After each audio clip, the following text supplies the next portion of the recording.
Hi welcome back to my channel. ಇವತ್ತಿನ recipe palak aloo gravy. ತುಂಬಾ ಟೇಸ್ಟಿಯಾಗಿರುತ್ತೆ. ಚಪಾತಿ, ಪೂರಿ, ಅನ್ನ ಎಲ್ಲದ್ರ ಜೊತೆನೂ ಚೆನ್ನಾಗಿರುತ್ತೆ. ಹೇಗೆ ಮಾಡೋದಂತ ನೋಡೋಣ. ಬೇಕಾಗಿರೋ ಸಾಮಗ್ರಿಗಳು: ಪಾಲಕ್ಕು ನಾನಿಲ್ಲಿ 1 ಕಟ್ಟಷ್ಟು ತೊಗೊಂಡಿದ್ದೀನಿ. ಕಸ್ತೂರಿ ಮೇಥಿ 1 ಟೀ ಸ್ಪೂನಷ್ಟು, 1 ಟೇಬಲ್ ಸ್ಪೂನಷ್ಟು ಖಾರದ ಪುಡಿ, 1/4 ಟೇಬಲ್ ಸ್ಪೂನಷ್ಟು ಅರಿಶಿನ ಪುಡಿ, ಈರುಳ್ಳಿ 2 ಚಿಕ್ಕದಾಗಿ ಕಟ್ ಮಾಡ್ಕೊಂಡಿರೋದು, ಜೀರಿಗೆ, ಗುಂಟೂರು ಮೆಣಸಿನ್ಕಾಯಿ 2, ಆಲೂಗಡ್ಡೆ 2 ಸಿಪ್ಪೆ ತೆಗೆದು ಚಿಕ್ಕದಾಗಿ ಕಟ್ ಮಾಡ್ಕೊಂಡಿರೋದು, ಬೆಳ್ಳುಳ್ಳಿ 8 ಚಿಕ್ಕದಾಗಿ ಕಟ್ ಮಾಡ್ಕೊಂಡಿರೋದು, 2 ಮೆಣಸಿನ್ಕಾಯಿ ಚಿಕ್ಕದಾಗಿ ಕಟ್ ಮಾಡ್ಕೊಂಡಿರೋದು, ಜೀರಿಗೆ ಪೌಡರ್ 1/4 ಟೇಬಲ್ ಸ್ಪೂನಷ್ಟು, ಧನಿಯಾ ಪೌಡರ್ 1 ಟೇಬಲ್ ಸ್ಪೂನಷ್ಟು. ಇಷ್ಟು ಮಾಡೋಕ್ಕೆ ಬೇಕಾಗಿರೋ ಸಾಮಗ್ರಿಗಳು. ಈಗ ಒಂದು ಪಾತ್ರೆಗೆ ನೀರು ಕುದಿಯೋಕ್ಕೆ ಇಟ್ಕೊಂಡು ಹಾಗೆ ಅದಕ್ಕೆ ಪಾಲಕ್ ಹಾಕಿ ಚೆನ್ನಾಗಿ ಬೇಯಿಸ್ಕೊಳ್ಳೋಣ. ತೊಳೆದಿಟ್ಕೊಂಡಿರೋ ಪಾಲಕ್ನ ಇನ್ನೊಂದು ಕಡೆ ಒಂದು ಪಾತ್ರೆಯಲ್ಲಿ ನೀರು ಹಾಕ್ಬಿಟ್ಟು ಅದಕ್ಕೆ ಆಲೂಗಡ್ಡೆಯನ್ನು ಹಾಕಿ ಸ್ವಲ್ಪ ಅರಿಶಿನ ಹಾಗೆ ಉಪ್ಪನ್ನು ಸೇರಿಸ್ಕೊಂಡು ಇದನ್ನು ಈ ಕಡೆ ಬೇಯಕ್ಕೆ ಬಿಟ್ಬಿಡೋಣ. 2 ಬೆಂದೋಗ್ಬಿಟ್ರೆ 10 ಮಿನಿಟ್ಸಲ್ಲಿ ಆಗೋಗ್ಬಿಡುತ್ತೆ ಈ ರೆಸಿಪಿ. ನೋಡಿ, ಈಗ ಪಾಲಕ್ಕೆಲ್ಲ ಚೆನ್ನಾಗಿ ಬೆಂದಿತ್ತು. ನಾನಿದನ್ನು ಒಂದು ಜಾರ್ಗೆ ಟ್ರಾನ್ಸ್ಫರ್ ಮಾಡ್ಕೊಂಡಿದ್ದೀನಿ. ಆರಾದ್ಮೇಲಿಂದ ಮಿಕ್ಸಿ ಮಾಡ್ಕೊಂಡಿದ್ದೀನಿ, ಪೇಸ್ಟ್ ಮಾಡ್ಕೊಂಡಿದ್ದೀನಿ ನೋಡಿ ಈ ರೀತಿ. ಈಗ ಈ ಕಡೆ ಆಲೂಗಡ್ಡೆನೂ ಬೆಂದಿತ್ತು. ಈಗ ರೆಸಿಪಿ ಸ್ಟಾರ್ಟ್ ಮಾಡೋಣ. ಒಂದು ಪಾತ್ರೆಗೆ 2 ಟೇಬಲ್ ಸ್ಪೂನಷ್ಟು ಎಣ್ಣೆ ಹಾಕ್ಕೊಂಡು ಅದಕ್ಕೆ ಜೀರಿಗೆ ಮತ್ತು ನಾವು ಎತ್ತಿಟ್ಕೊಂಡಿರೋ ಗುಂಟೂರು ಮೆಣಸಿನ್ಕಾಯಿ, ಕಟ್ ಮಾಡ್ಕೊಂಡಿರೋ ಬೆಳ್ಳುಳ್ಳಿನೂ ಹಾಕ್ಕೊಂಡು ಅದು ಗೋಲ್ಡನ್ ಕಲರ್ ಬರಬೇಕು ಅಲ್ಲಿವರೆಗೂ ಚೆನ್ನಾಗಿ ಬೆಳ್ಳುಳ್ಳಿನ ಫ್ರೈ ಮಾಡ್ಕೊಳ್ಳೋಣ.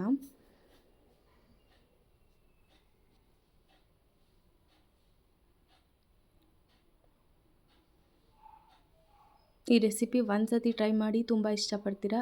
ಈಗ ಬೆಳ್ಳುಳ್ಳಿ ಎಲ್ಲ ಗೋಲ್ಡನ್ ಕಲರ್ ಬಂದಿತ್ತು. ಇದಕ್ಕೆ ಮೆಣಸಿನ್ಕಾಯಿ ಮತ್ತು ಈರುಳ್ಳಿ ಸೇರಿಸ್ಕೊಂಡು ಇದನ್ನು ಮಿಕ್ಸ್ ಮಾಡ್ಕೋತಾ ಇದ್ದೀನಿ. ಯಾರ್ಯಾರು ನಮ್ಮ ಚಾನಲ್ನ ಫಸ್ಟ್ ಟೈಮ್ ನೋಡ್ತಾ ಇದ್ದೀರಾ ಪ್ಲೀಸ್ ಸಬ್ಸ್ಕ್ರೈಬ್ ಮಾಡಿ, ಲೈಕ್ ಮಾಡಿ, ಇಷ್ಟ ಆಗಿದ್ದರೆ ಹಾಗೆ ರೆಸಿಪಿ ಟ್ರೈ ಮಾಡಿಬಿಟ್ಟು ಕಮೆಂಟ್ ಮಾಡಿ ಹೇಗೆ ಬಂತಂತ.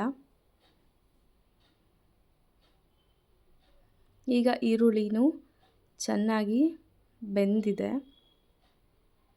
ಈಗ ಇದಕ್ಕೆ ನಾವು ಎತ್ತಿಟ್ಕೊಂಡಿದ್ವಲ್ಲ ಮಸಾಲ ಪೌಡರ್ಸ್ ಅಂದರೆ ಅರಿಶಿನ ಪುಡಿ, ಖಾರದ ಪುಡಿ, ಧನಿಯಾ ಪುಡಿ, ಜೀರಿಗೆ ಪುಡಿ ಇದಿಷ್ಟನ್ನು ಹಾಕ್ಕೊಂಡು ಒಂದು ಸ್ವಲ್ಪ ಫ್ರೈ ಮಾಡ್ಕೊಳ್ಳೋಣ. ಉಪ್ಪನ್ನು ಸೇರಿಸ್ಕೊತಾ ಇದ್ದೀನಿ.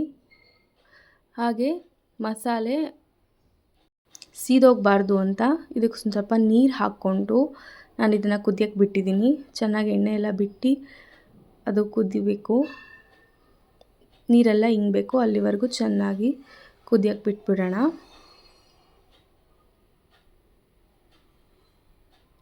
ಈಗ ನೋಡಿ, ಎಣ್ಣೆ ಎಲ್ಲ ಚೆನ್ನಾಗಿ ಬಿಡ್ತಾ ಇದೆ.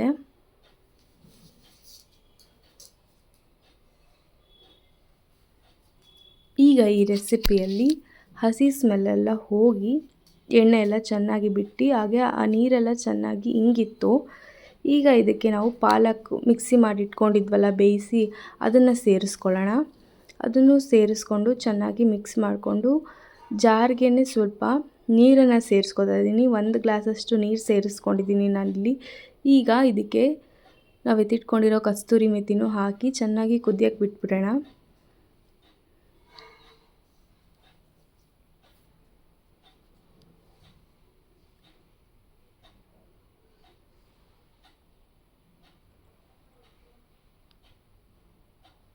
ಈಗ ಇದು ಚೆನ್ನಾಗಿ ಕುದಿಯೋಕ್ಕೆ ಬರ್ತಾ ಇದೆ ನೋಡಿ.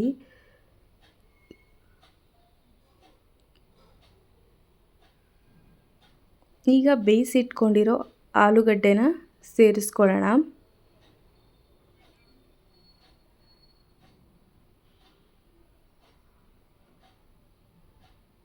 ಆಲೂಗಡ್ಡೆನೂ ಚೆನ್ನಾಗಿ ಮಿಕ್ಸ್ ಆಗಬೇಕು ಇದಕ್ಕೆ, ಹಾಗೆ ಗಟ್ಟಿ ಆಗಬೇಕು. ಇಷ್ಟೊಂದು ತೆಳು ಇರಬಾರ್ದು. ಚಪಾತಿಗೆ ಮಾಡ್ಕೊತಾ ಇರೋದು ನಾನಿವತ್ತು. ಈ ಟೈಮಲ್ಲಿ ನೀವು ಉಪ್ಪೆಲ್ಲ ಕರೆಕ್ಟಾಗಿದೆಯಾ ಅಂತ ಚೆಕ್ ಮಾಡ್ಕೊಳ್ಳಿ. ನೋಡಿ, ಈಗ ಇದು ಫುಲ್ಲು ಅಂದರೆ ಗಟ್ಟಿ ಆಗಾದ್ಮೇಲಿಂದ ನಾನು ವಿಡಿಯೋ ಮಾಡಿರೋದು. ಇಷ್ಟು ಕನ್ಸಿಸ್ಟೆನ್ಸಿ ಇದ್ದರೆ ಸಾಕು. ತುಂಬಾ ಟೇಸ್ಟಿಯಾಗಿರುತ್ತೆ. ನೀವು ಒಂದು ಸತಿ ಟ್ರೈ ಮಾಡಿದ್ರೆ ಪದೇ ಪದೇ ಟ್ರೈ ಮಾಡ್ತಿರ್ತೀರಾ. Thank you so much for watching.